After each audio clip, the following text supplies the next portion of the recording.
So today we're here in the English department at Durham University. I'm Ruby, I'm a third year English student and I'm with Dr Louise Creechan. She is a BBC New Generation Thinker for 2022 and she's going to tell us a little bit about her project. Yeah, so it's really nice to be chatting to you and be recording this video.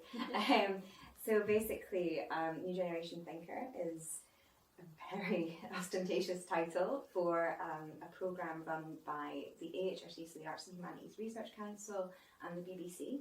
And the idea is that it connects 10 researchers per year through the arts and humanities with BBC producers, and we create content and programmes for BBC Radio 3 primarily.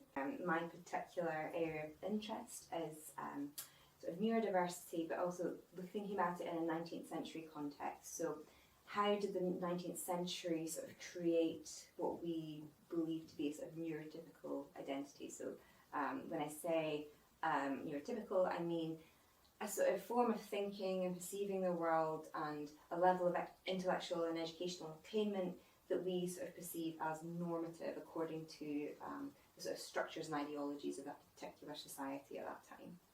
Based on that, do you think that your own experiences in any way have shaped this research?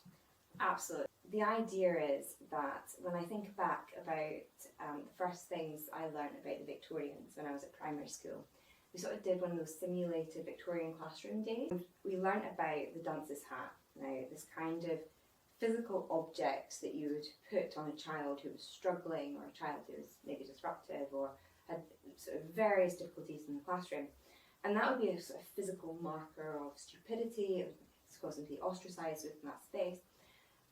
But I remember feeling this absolute sense of dread and this kind of very familiar sort of sickness and recognition, because I'm dyslexic and other various neurodivergences, including ADHD and dyspraxia. And I knew, because of my difficulties at that time during primary school, that, you know, we're 1896 as opposed to 1996, that would have been me.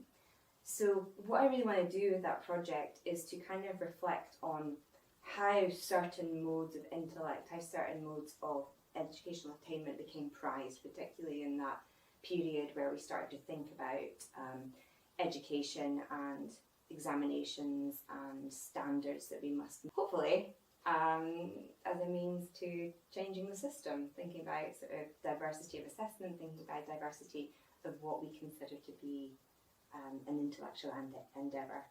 Yeah, well, it seems like some really valid research and it's something that's going to make a difference. So in the English field in general, do you feel like English is a degree which people can pick which has real world impacts?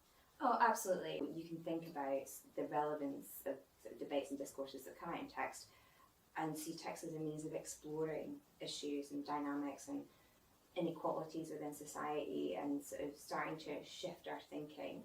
There's definitely a way of thinking about engagement with text and literature, sort of seeing the other side, particularly when we start to think about what kind of text we read. So, you know, thinking about initiatives such as decolonising the curriculum, looking at the writings of sort of disabled writers and these sorts of things is a way of really broadening our horizons, I think. Do you think that it's important to consider the past in some ways? So a lot of your work looks at Victorian literatures. People might be tempted to say the past doesn't matter anymore, but what relevance do you think that can have to the future?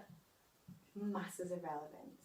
So our entire education system is still built on things that were built in the 19th century, and the debates that we have now are still totally relevant. So just to give a short example, when we have exams coming up and when students are doing their school exams or you have university exams, there's this kind of discourse always about stress levels and anxiety and how constantly monitoring progress is really bad for student mental health. And this seems like such a modern debate, but the examination fever in the 1890s was seen as the primary cause of child suicide. And that's something that happened, you know, in the 19th century. And they're so, the similarities are so stark. Just having that distance and looking at it through a 19th century lens, it really does encourage us to think about what we might be doing today and what we could potentially do differently. This is clearly something which has led your academic career. A lot of our watchers will be prospective students. So I guess my next question is, Do you think you can use your own interests and experiences to shape your undergraduate career, or is it more rigid and restricted? But there's more and more visibility for people coming from maybe non-traditional backgrounds into academia. So there's increasing understanding. There's beginning to be increasing differences in how we assess students, and numerous courses are starting to look at that at Durham. Yeah, I think for an undergraduate, I think it's just about creating a sort of discourse with understanding lecturers, and they are there. Finish with one last question. So, do you have any advice for prospective students who are thinking about coming to university? Maybe if they're doing English, maybe if they're doing another subject, but are worried about the university environment. I think it's a case of doing as much research as possible, making sure that you feel comfortable in that space during the open days. Well, thank you very much. If anyone would like to hear more about your work, do you have recommendations for podcasts they can listen to, or ways which they might be able to learn more about what you're doing in the future? So I've been on BBC Radio 3's Free Thinking a couple of times recently, which you can access via BBC Sounds to hear more about the formal work. I'm on Twitter at Louise Creechan, and I have a very not safe for work academic comedy podcast called Law My Praxis, but it's a way into academia via comedy, we hope, maybe. Yeah. Okay, lovely. Well, thank you for taking the time to come and interview us today. We hope this has been useful, and prospective students have learned a little bit more about the different things that we offer in English at Durham. If you have any questions, we have UniBuddy platforms you can use to get in touch with students, but you can fill out an Ask Us form on the website if you have inquiries about academics or any of the things that we've discussed in this video.